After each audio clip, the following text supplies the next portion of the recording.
Nah, sebelum lanjut, boleh dong minta bantuannya sebentar ya dengan cara mengklik tombol subscribe yang berwarna merah seperti ini di setiap video atau di halaman channel.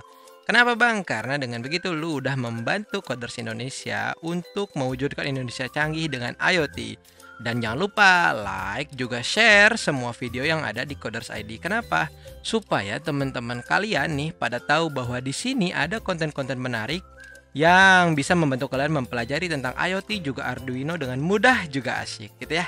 Oke, dengan cara klik ini subscribe lalu nyalakan loncengnya. Oke, dan gitu ya. Terima kasih. Oke, assalamualaikum warahmatullahi wabarakatuh. Dan jumpa lagi dengan gue Dimas di Coders.id atau Coders Indonesia. Nah, kali ini kita sudah sampai ke materi yang ketujuh, masih di seputar Python Basic, dan kita akan membahas yang namanya functions. Sebenarnya dari awal materi ini kita udah menggunakan function. Cuman di sini bakal gue bahas secara rinci yang mungkin akan sering digunakan ketika kita berkutat atau bermain dengan Python. Apa aja yuk kita lihat. Nah, sebenarnya apa itu function? Function adalah sebuah blok program yang akan dijalankan kalau dipanggil. Kalau di apa? Kalau dipanggil. Sekali lagi. Kalau dipanggil. Jangan lupa ya. Kalau dipanggil. Kalau dipanggil. Nah, maksudnya dipanggil gimana? Misal dari awal sebenarnya kita udah sering menggunakan yang namanya function. Contoh yang paling familiar adalah function print, yang mana function ini akan mencetakkan inputan yang kita masukkan. Artinya dia akan mencetak apapun yang kita tulis di sini. Nah, gitu ya. Hello world gitu. Nah, yuk kita bahas. Jadi si print ini adalah nama functionnya. Print sama dengan nama function, ya. Terus tulisan hello world gitu ya, itu adalah argumennya. Argumen. Oke. Terus apa hasilnya? Nah, hasilnya adalah cetak ke layar. Cetak ke layar. Ini tujuannya. Tujuan, bukan hasil, tujuan. Oke. Tujuannya adalah mencetak sesuatu ke dalam layar. Oke. Biasanya makanya kalau misalkan kalian pernah belajar bahasa Pascal, ada yang namanya function, ada yang namanya prosedur. Nah, ini disebut function ketika dia mereturn atau memberikan nilai kembalian. Nanti kita bahas. Nah, kalau prosedur dia hanya menjalankan beberapa blok program tanpa memberikan nilai kembalian. Bukan belanja kembalian ya. Oke, nggak apa-apa. Jadi gitu ya. Kita bahas. Jadi tadi print adalah nama functionnya, dan ini adalah argumennya. Argumen yang bertipe string yang tujuannya merupakan untuk mencetak sesuatu ke dalam layar. Biasanya ini disebut sebagai prosedur, gitu ya, prosedur. Oke. Itu dia tentang function yang akan dijalankan kalau dipanggil. Sekali lagi, kalau dipanggil. Oke, yuk kita bahas dan kita coba membuat satu jenis fungsi yang akan kita buat itu ya. Oke, yuk, gaskeun. Nah, untuk membuat function di dalam Python, kita membutuhkan sintak yang namanya def, ya. Def ini merupakan sintak untuk membuat sebuah function di dalam Python. Nah, setelah kita menuliskan def, tulis nama function yang ingin kita buat. Misal nama functionnya adalah greetings gitu ya, yang mana dengan greetings. Misal inputnya adalah name gitu ya, name. Yang mana function ini akan mencetak ke dalam layar sesuai dengan inputan namanya gitu. Misal selamat pagi gitu, terus name seperti itu ya. Oke. Jadi setelah Di sini kita sudah membuat fungsi bernama greetings, yang mana greetings ini akan mengucapkan atau mencetak tulisan selamat pagi ditambah name ke dalam layar. Dan jangan lupa setelah itu dikasih titik 2. Dan jangan lupa bahwa Python itu mengedepankan yang namanya indentasi. Jadi kalau misalkan nanti kalian nulisnya seperti ini akan menimbulkan error karena bingung si def ini, si fungsi ini tidak berkelanjutan gitu ya. Tapi kalau misalkan seperti ini dengan indent yang baik, si Python bakal ngerti bahwa greetings berisi baris pertamanya adalah print. Yuk kita coba save lalu masuk terminal dan jangan lupa clear, jalankan p_part_07.py. Oh iya lupa. Lupa apa? Lupa dipanggil. Jadi harus dipanggil dulu, oke? Nah, karena lupa dipanggil jadi nggak muncul. Nah, masukin greetings, tuh panggil nama functionnya lalu input name-nya misal apa ya, Dimas gitu. Oke, save dan jalankan. Lihat, selamat pagi Dimas. Oke, kalau misalkan kita ganti yang lain, misal Emil gitu ya, save, kita panggil, clear dulu. Sekarang lihat, ada dua cetakan yang muncul di dalam layar.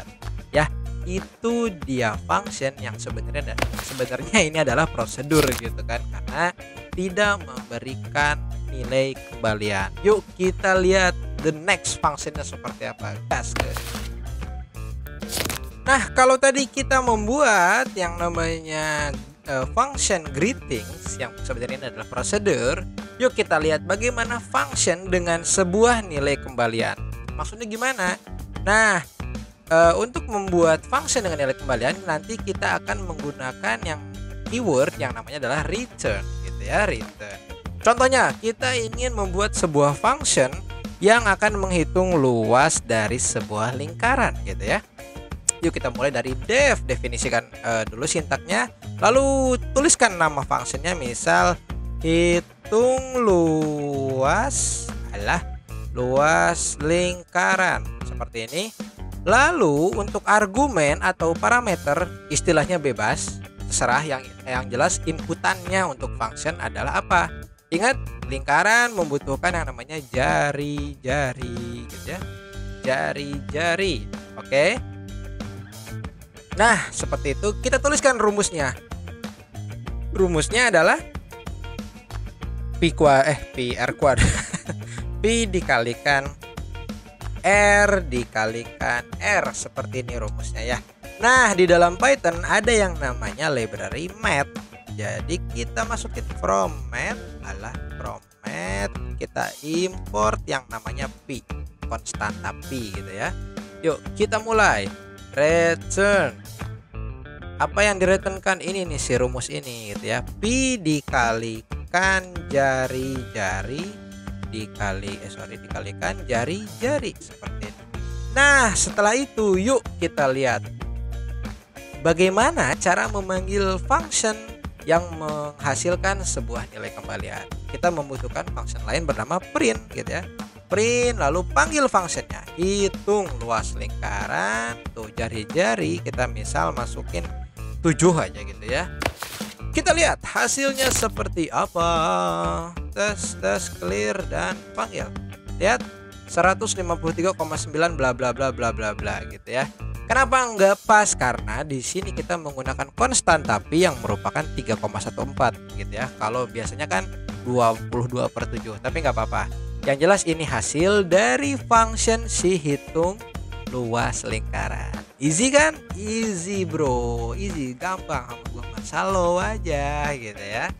Nah, itu dia bagaimana cara kita membuat sebuah function dengan nilai return gitu. Jadi kalau misalkan gue bahas lagi, kalau ini adalah yang namanya prosedur. Alah, susah banget. Prosedur. Kenapa? Karena tidak memberikan nilai kembalian gitu ya. Kalau di sini dia memberikan nilai kembalian dan ini disebut dengan function, gitu ya. Memberikan nilai kembalian. Seperti itu. Oke. Yuk kita lihat lagi beberapa keyword yang sering digunakan di dalam function QA.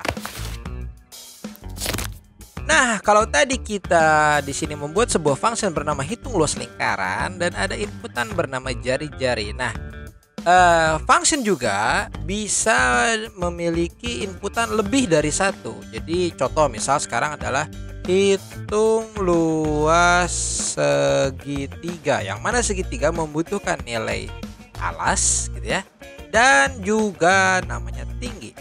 Oke. Nah, seperti ini kita bisa memberikan inputan lebih dari satu. Kalau tadi cuma satu sini ya, di sini juga cuma satu gitu. Nah, kalau di sini kita bisa lebih dari satu, ada alas, ada tinggi. Terus misal kalau kalian tiba-tiba lupa nih, gue mau bikin apa tadi gitu ya, rumusnya apa. Nah, jangan ditinggalkan begitu aja, karena kalau kalian nulis seperti ini akan menghasilkan error. Yuk, kalau nggak percaya kita lihat apakah yang terjadi. Terus clear dulu, laksanakan, lihat.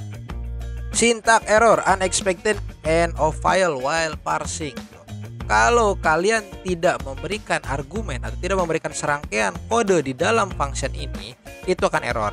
Nah, gimana mengatasinya? Dengan cara menggunakan keyword yang namanya pass.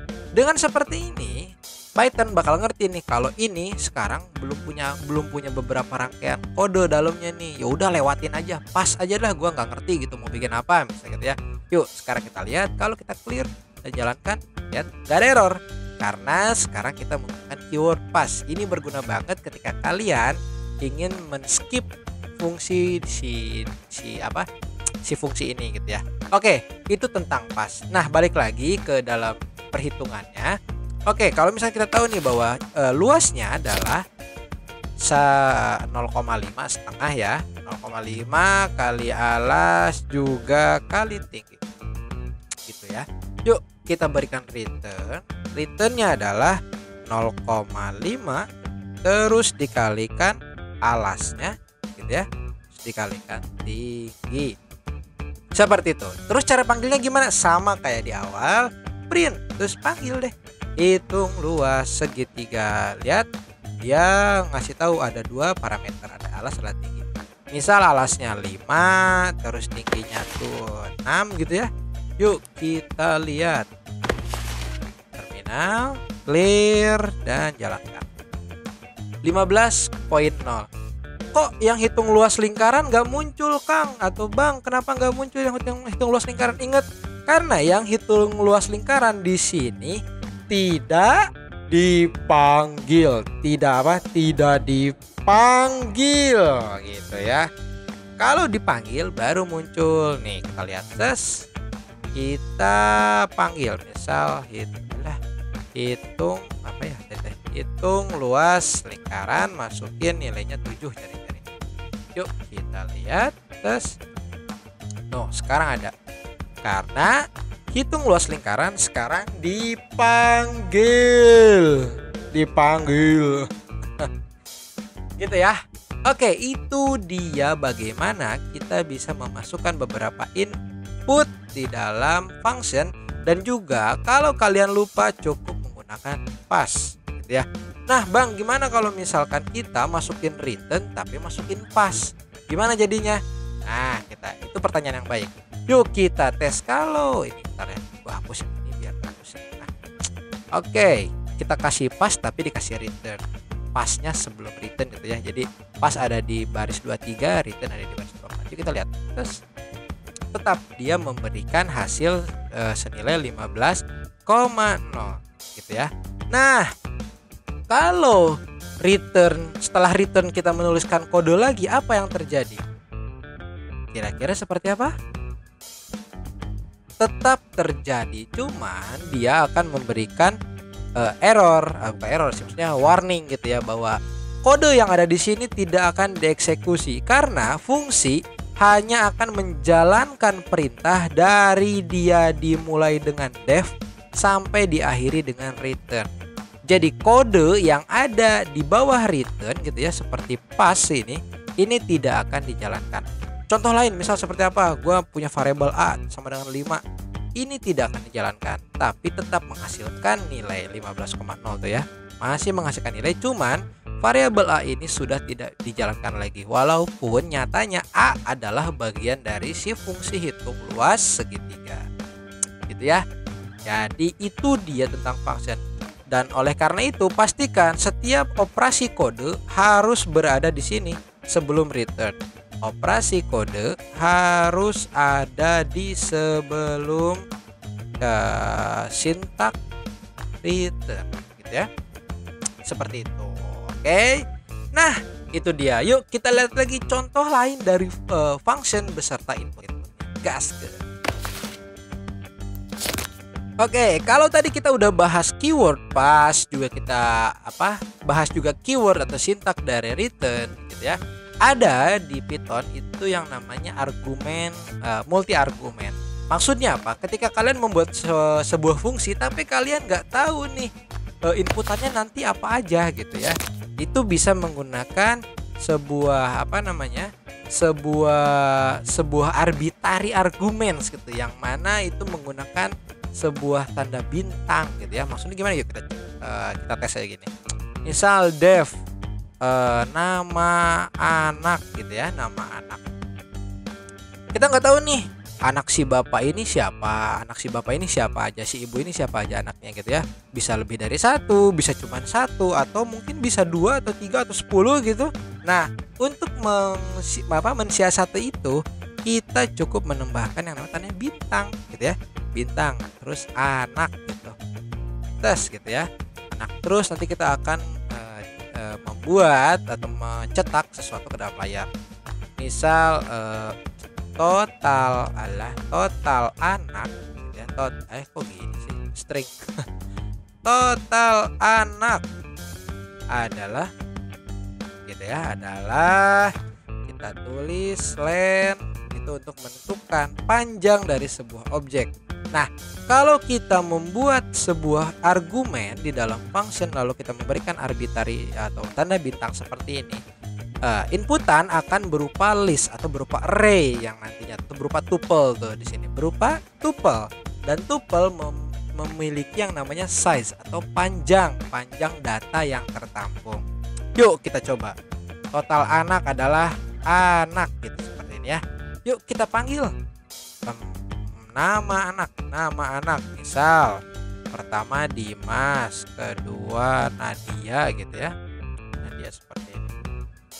Kita lihat tes terminal dan di save, jangan lupa di clear lalu panggil. Total anak adalah 2 ya. Walaupun di sini kita hanya menuliskan 1, tapi karena diberi tanda bintang di awal, dia mengerti bahwa sekarang dia merupakan multiple input tanpa harus dijabarkan secara jelas gitu, walaupun tidak secara implisit gitu ya. Nah, dan di sini dia langsung mengkategorikan bahwa ini adalah tuple. Nah, kalau kita lihat di sini nih jari-jari itu tipikal datanya. Ntar kita lihat, enggak disebutin sama dia nih. Gitu ya. Tapi kalau di sini disebutin bahwa anak sekarang merupakan tuple yang memiliki panjang. Kita tulis dengan menggunakan fungsi len untuk mereturn number of item in container. Jadi nanti ini akan dihitung panjangnya. Contoh lain misal nama anak gitu ya, nama anaknya lebih panjang lagi gitu. Set gitu. Misal Dimas, Nadia atau Nabahan gitu ya. Terus siapa lagi? Afkar gitu. Yuk kita lihat bagaimana kalau seperti ini. Jalankan tuh. Yang pertama ada 2, yang ini ada 4 gitu. Jadi dengan menambahkan ini kelihatan banget kita bisa memasukkan jumlah input tak terbatas gitu. Dan kita hanya cukup menuliskan 1 saja. Oke? Itu dia tanda bintang. Yuk kita lihat contoh selanjutnya. Oke, kalau tadi kita berbicara inputan anaknya sebagai tuple, berarti untuk mengakses setiap elemennya harus menggunakan indeks dari si tuple itu. Gimana maksudnya? Nah, Si Dimas ini merupakan indeks ke-0. Nah, dia indeks ke-1, Nabahan indeks ke-2, dan Afkar adalah indeks yang ketiga, gitu ya. Jadi kalau kita ingin tahu anak ke-1, misalnya print, terus anak ke-1 adalah gitu ya. Karena dia tuple, kita harus panggil indeksnya anak. Alah, susah banget gitu. Anak ke-0. Yuk kita lihat bagaimana hasilnya. Lihat, anak ke-1 adalah Dimas. Jadi kalau kalau di sini 0 berarti Dimas. Kalau di sininya 1 berarti milik Nadia. Kalau di situnya 2 milik Nabahan gitu ya. Kalau di situnya 3 berarti milik Afkar. Seperti itu. Itu dia ketika kita menggunakan tanda 1 asterisk saja. Ada lagi yang jadi contoh di dalam fungsi di dalam Python, kita bisa menggunakan 2 asterisk gitu nantinya ya. Yuk kita lihat. Kalau tadi hanya menggunakan 1 asterisk, kita menjadikan inputan sebagai tuple, yang mana harus untuk mengakses itemnya harus menggunakan indeks gitu ya. Kalau di sini kita bisa mengakses dengan key-nya, yang mana ini akan menjadi dictionary nantinya. Kalau kalian belum nonton tentang dictionary, udah gue sediain di pojok kanan atas link videonya. Oke, tonton aja bentar. Oke, yuk kita lihat lagi, lanjut lagi. Oke, misal keluarga gitu ya.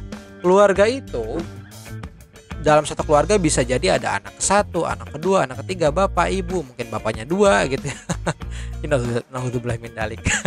Oke. Nah, untuk mensiasati itu, ketika inputannya bermacam-macam dan kita nggak mau pusing, kita bisa menggunakan yang namanya keyword args dengan tanda 2 bintang gitu ya. Anggota gitu, anggota keluarga. Oke. Dan kita akan ngeprint gitu ya, print misalkan apa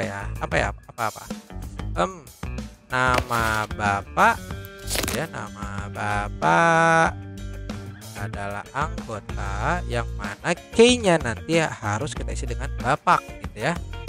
Terus nama ibu gitu ya, nama ibu